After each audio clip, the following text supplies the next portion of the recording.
Fantastic. So, welcome to Priority Health Show, episode 9. Thanks for being here. Thanks for checking us out, because today I'm not on my own.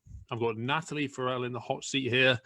And the reason why I wanted to get Natalie in to the show is because we've worked together for a while. And I don't think we've even done one of these interviews yet. So it was about time we got you in, and then we had a bit of a chat.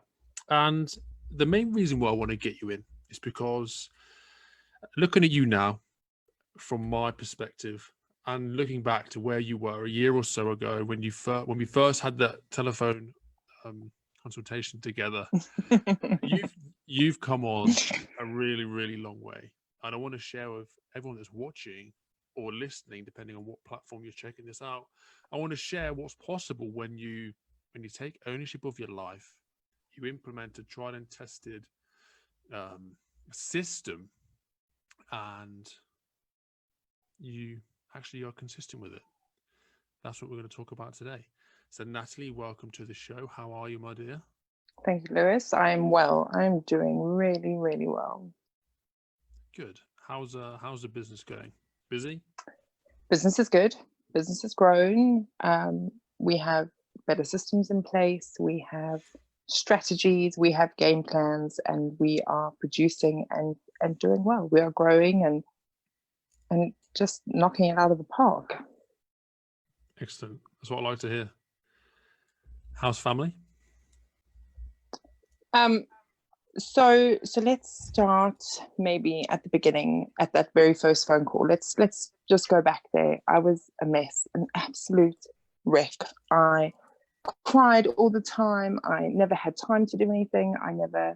I couldn't do. I wasn't enough. I was just a mess. I had a whole load of really unhealthy coping mechanisms. I am the poster child for that word busy, that ugly word busy. I homeschool my 3 kids. I run a business and I work outside the house. And I lived that label.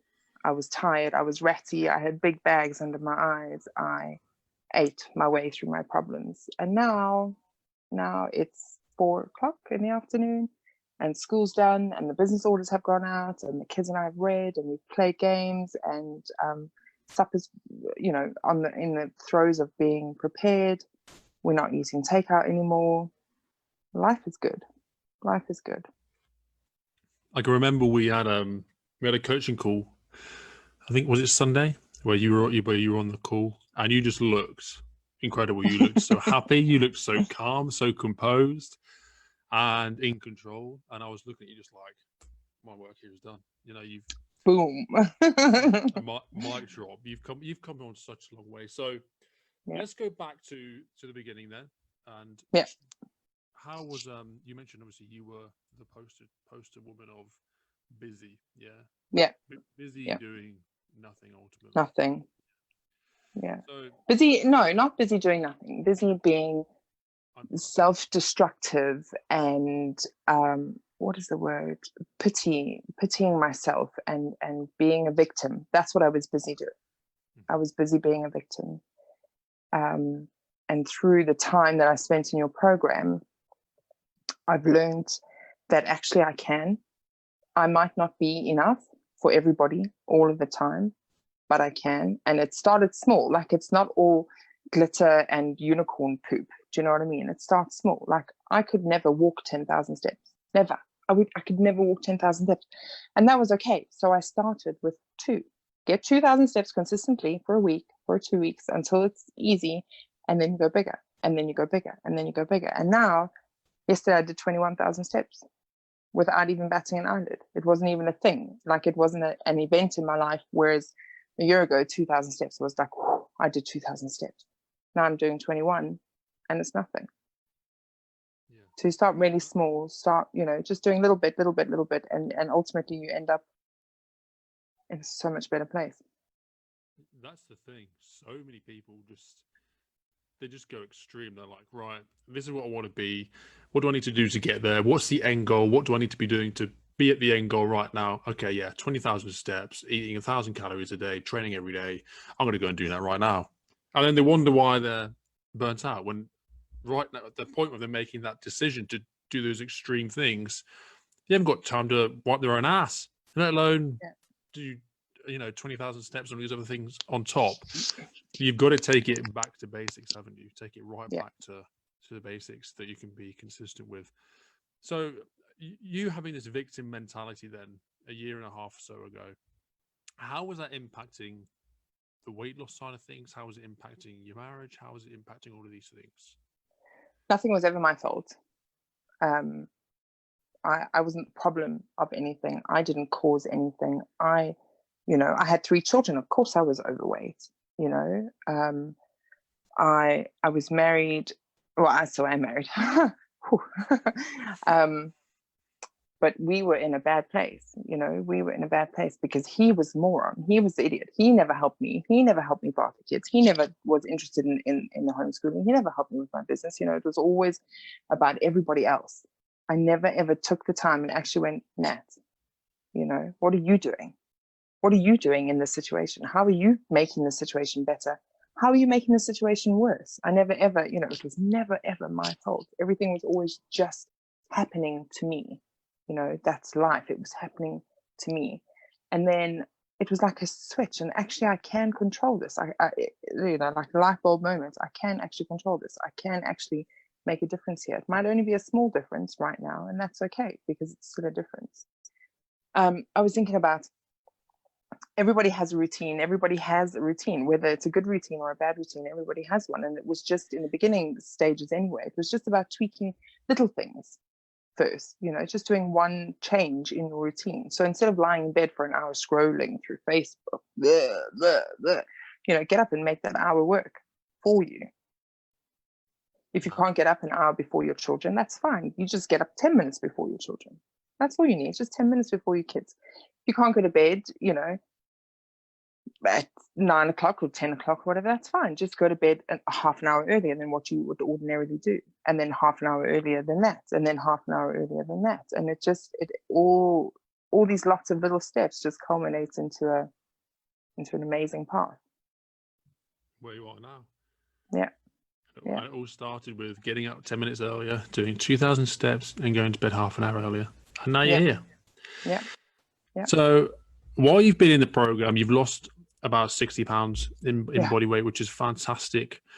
But what I want to kind of get across in this interview is how, yes, we get people incredible results in regards to their weight and their physique, but that is a cherry on top, in my opinion, because that's what people come to me as their problem. Oh yeah, I'm fat, I need help. But we have no idea when we come to you the first time that is actually the problem. That is not the problem. The problem is not that you are, 3 kids under and 100 pounds overweight. That is not the problem, girl. Yeah, not at exactly. all. And that's what I want to kind of portray through this conversation is that, that may be the issue, that surface level, but the real problem goes way, way deeper than that.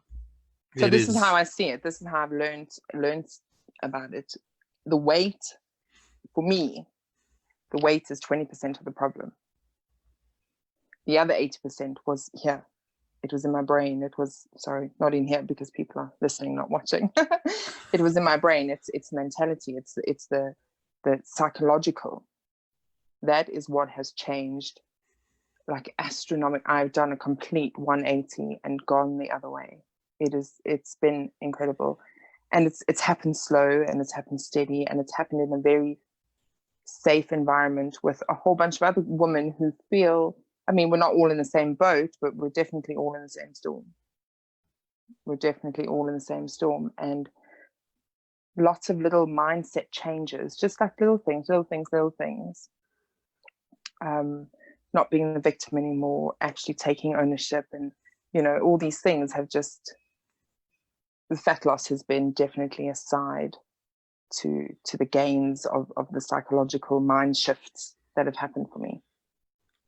Yeah, losing 60 pounds isn't gonna make someone happy. No, someone being happy comes from your head. It comes from how you think, your perspective on life. What you're grateful for, your outlook, all of those things. Like you could lose 60 pounds and still be miserable. It may like help winning the lottery. You could win £1 million and still be as miserable as anything. Still be alone at the end of the day. Still, it doesn't fix anything. someone with 10 pence in the bank could be happier than someone with £1 million in the bank, and your fat loss is the same. Yes, it Exactly. contributes. Losing weight will 100% contribute to you losing better, because again, it's that psychological opinion that you have of yourself, the belief pattern that you have of yourself, where in order for me to be confident, I need to weigh 2 stone less, No, whatever it is. you need to be confident now. Yeah. And then you'll get there. Exactly. So it's about, that's what we first address in the program, is you looking at who you want to be and then actually being that person. Not, oh yeah, that's what I want to be. No, that's who I am now. That's the way I'm living. That's the way I'm behaving right now. And then it makes it a hell of a lot easier, doesn't it? When you're actually already making those future-based decisions, because what a lot of people will do when they're trying to lose weight is they make decisions based on the present right now. They've got no control of their emotions, and gaining that control takes time. Like you said, it takes time to get control of how you're feeling and what you're doing. So you've got to start making those decisions based on who you want to be, or you'll just continue to stay where you are. If you choose to pack in your diet because you've had a stressed out day, then that's you making a decision based on now that's going to keep you in the here and now. But if you've had a stressed out day and you think, how would future me, the Natalie that I want to be a year from now, what would she do in a stressed out situation like this? Well, she'd probably go for a walk, get her steps up. She'd probably go and do a bit of meditation. She'd go and do a workout or whatever else it is. So yeah, it's about identifying as the future you, isn't it? Yeah, and acting, like you said, and acting like that person, because the person you're going to become needs to be the person who you are working towards today. And you can't say, well, when I get there, I'm going to be happy. When I get £1 million, I'm going to be happy. When I lose 100 pounds, I'm going to be happy. When it's got to be now. It's got to be, you have to do it now. You have to build those foundations and those characteristics in your life now. Yeah. It's like so that when you get there, you're already there. You're ready. Yeah. It's like saying, oh, when I become this person, I'll be happy. Well, when does becoming that person happen? Why not right now? Why not become that person this second right now? When you just start tweaking and changing you and just basically pretending to be that person until you adopt their belief patterns, their habits, their routines, their behaviors. And it's going to make this process right now of sticking to a diet and making better lifestyle choices, it's going to make it a hell lot easier, because it's who you are, essentially. It's what you identify as. Yeah, exactly. So we've talked a lot about the mindset side of things, which is what I love. Yeah. But at the same time, I have an equal love for time management, as sad as that is. Oh my goodness, time management. So let's touch on that. Tell us a little bit, Natalie, about the systems that I teach you to implement, and the sort of benefits that you get from implementing those systems. Okay, so I homeschool my 3 kids, and I run a business, and I work outside of the house. And I used to run from one activity to the next activity, to the next activity, to the next activity. And I would never, ever stop and pause or make time to do anything. It was always just lastminute.com, living on the sort of last nerve and the last, the last of the last, and oh crap, we've run out of milk and whatever. So what you get us to do, which is it's a game changer, is make a list, a weekly plan, and slot in time. Put time for certain tasks to be done. And then those tasks on your to-do list, prioritize them. Do I have to do this today? Can this wait until tomorrow? Can I put this off until the end of the week? And then just get the priorities, smash the priorities out, get them all done. Once they're all ticked off, you'll find by the end of the week you have a free day, because you've actually allocated the time for it. You've done it, and it took you a lot quicker than what you ever anticipated it to do. Another thing about time management for me was allocating time for myself at the right time of day, because I was the kind of mom who would eventually get her kids to bed after fighting and screaming and whatever, and then just sit on the couch and binge watch whatever series was on and scroll through Facebook, blah, blah, blah. And that's when I would have my time. So I already was allocating time for myself, but I was just putting it in the wrong place. So now, for me, I found get up before the kids and have my time then. So I have a time on my schedule, on my planner for Facebook.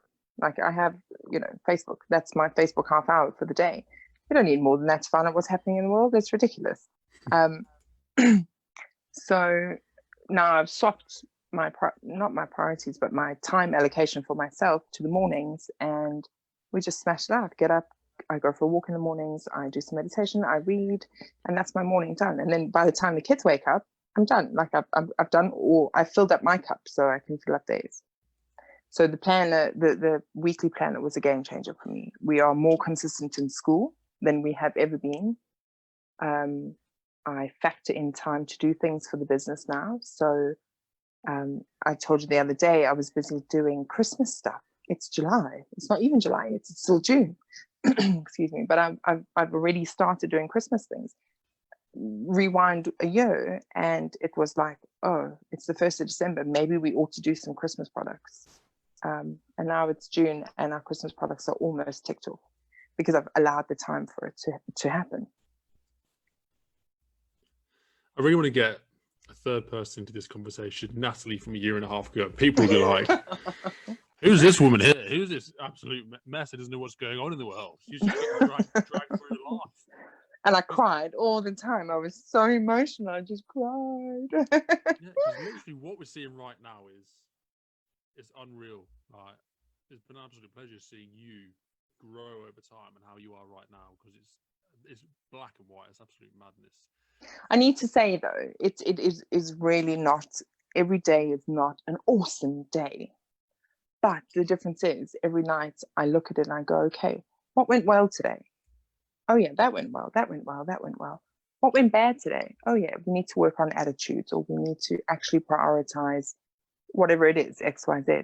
And then tomorrow morning when we wake up, right, I'm grateful, I'm in tune, I need to prioritize this. This is on my top of my to-do list, you know, I need to focus on this relationship or that relationship. And then tomorrow we do it again. So not every day is a perfect day. Not every day is built in troll land with, you know, rainbows and whatever. But the difference is reflecting on that and learning from it and making it better tomorrow. Yeah, it just comes back to that first point you made right at the beginning, taking ownership of the whole thing. Yeah. And ultimately living in the real world, taking control of your life, living in the real world. Things go wrong. How can you make sure that they don't go as wrong again? Learn from it, implement a better system, or take better action, ask better questions. And also have a backup plan. You know, something as simple as dinner. Like, you plan to make this huge, big, elaborate, healthy, organic meal, and actually shit happens. The kids have a meltdown. It's 4:00. Everyone's screaming. I'm going to pull that, I don't know, whatever I made in the freezer out, and I'm going to stick that on, and we are going to watch Teletubbies, and that is going to be okay, because no one's going to have lost it. No one, you know, having a backup plan and making sure that it works. Yeah.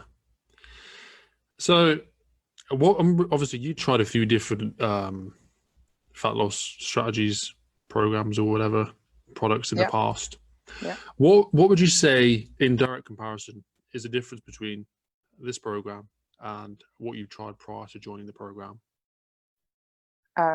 Community and ownership. I think community and ownership, because anybody can walk. Let's be honest. Anybody can walk the recommended 10,000 steps a day. Anybody can eat 1,500 calories a day, and anybody can drink 2 liters of water. Anybody can do that. But when you are in a community who supports you, and you have a coach like yourself and the other your two girls on your coaching team, and everybody is just there for you, that for me is better than any, I don't know, magic pill or sachet of yucca tasting magic fat loss coffee, or Slimming World for me was the worst to go to those groups. Hi, my name is Natalie, I'm an overeater, why I put 2 pounds on, you know, blah blah blah. Like, I just can't do that. I can't. But I can come into this group and have had a really crap day and just be 100% honest about it. It's been amazing. So that's community, and I can't remember what I said. What's the other one? Ownership. That's it. Because of the fact that you teach us more than just how to lose weight. Like, losing weight, like I said, was a bonus. The amount of mental mind shift that has happened for me is that far outweighs any weight loss. And the weight loss has been good. I mean, 60 pounds, who can scoff at that? And I can't even remember the inches, but it's been a lot, you know. But that pales into significance if we compare it to the mental mind shift. It's been incredible. Those are the two, community and I still can't remember what the other word was. Ownership. Ownership, that's it. Wow, it's been a good day. Awesome. So anyone that's watching this, if they're sat watching thinking, right now I've got the link up there for my free 5-day challenge, which starts on Monday. If they start looking at that link, looking at us having this conversation, and they're still not convinced that working with me for a week for free is a good idea, what would you say to them, Natalie, to get them off the fence, get them into the 5-day challenge, and start learning how to actually sustainably lose weight and improve their life and live a happier life? What would you say to them if I pulled them into the meeting right now? What would you say to them? You need to do it for the sake of yourself. Like, I know that we're mums and business owners and we have a lot of fingers and a lot of pies, but you need to do it for yourself. You need to know that you are worth more than what you give yourself credit for. You are worth more. You can do more without being busy. You can take ownership. You can do it. And you need to. You can't pour from an empty cup. And for the last year, my cup has been filled and overflowing in your program. It's time that Awesome. you took ownership of your own life, because no one's going to do it for you. And that's the thing. So many people, when they come to me, is they think that they're selfish if they look after themselves. Oh, that mom guilt of actually taking time for yourself. It's a real thing. Yeah. But it doesn't have to be. So do you think that now that you're putting yourself first more, do you think that your kids and your husband and your business is benefiting more from this new Natalie that gives a crap about herself? Or do you think that the old Natalie that was selfless, do you reckon which Natalie do you think was serving other people better? I like to look at it as not putting myself first, but putting myself as well. So I'm not always first on the list. I'm not taking from my children. I'm giving to them by taking that time in the morning, or by taking 5 minutes during the day, or by closing my bedroom door. I'm not being selfish. I'm filling my cup so that I can fill theirs. 100%. Awesome. It's not a selfish act. It's a necessary one. You can't pour from an empty cup. You need to fill yourself up. You don't always have to fill yourself first, but you have to be full in order to pour. Yeah. Like, we are, as human beings, we are designed to help other people, to serve other people. Yeah. And you've got to kind of remember that it works two ways. Yeah. You've got to make sure that you're okay, that you're operating from a place of, positivity, energy, all that sort of thing, where you're happy, you're in control of where things are going. Otherwise, that negativity is then going to knock on and hit everybody else, and it's going to be never ending, and life's just going to suck. So, and it's not even a difficult thing to do. Putting yourself higher on the list of priorities, it's not difficult, is it? It's just about getting into the routine of it, isn't it? Yeah, exactly. I had major relationships in my life suffer because I was always empty. And since realizing that it's not selfish to put myself to as well, my relationship with my husband has improved tenfold, like 100-fold, a gazillionfold. I can't actually tell you. I was at a point where I was going to leave him. I was secretly planning on my little exit stage left. And now we are stronger than what we have ever been. That's awesome. You need to fill your cup. You have to. And you do it well in this program. You would do it well in this program. Awesome. I love it, mate. I love it. So, Natalie, thank you so much for coming on and taking the time out of what looks like an extremely chilled out day by your persona right now. Thanks for coming on and sharing your, what you've learned, the changes that you've made, the life that you're living, so that we can kind of show the women that are watching what's actually possible when you take ownership of your life. You implement a tried and tested system that gets results. I mean, look at your face. I mean, you look like you're loving life, mate. Who doesn't want to look like Natalie loving life? You know what I mean? I just want to say that you can consistently do something with the wrong tools. So you can consistently dig a hole, but if you use a fork, you're going to get nowhere. And by joining your program, I learned to use the right tools. So I was consistently using the right tools, aka your program, and that's how I am now. That's why I am where I am now. It's consistency with the right tools. Yeah, consistency is key, mate. If you're not consistent, there's no point. Yeah. Natalie, it's been an absolute pleasure, mate. Thank you so much for coming on. Thank you.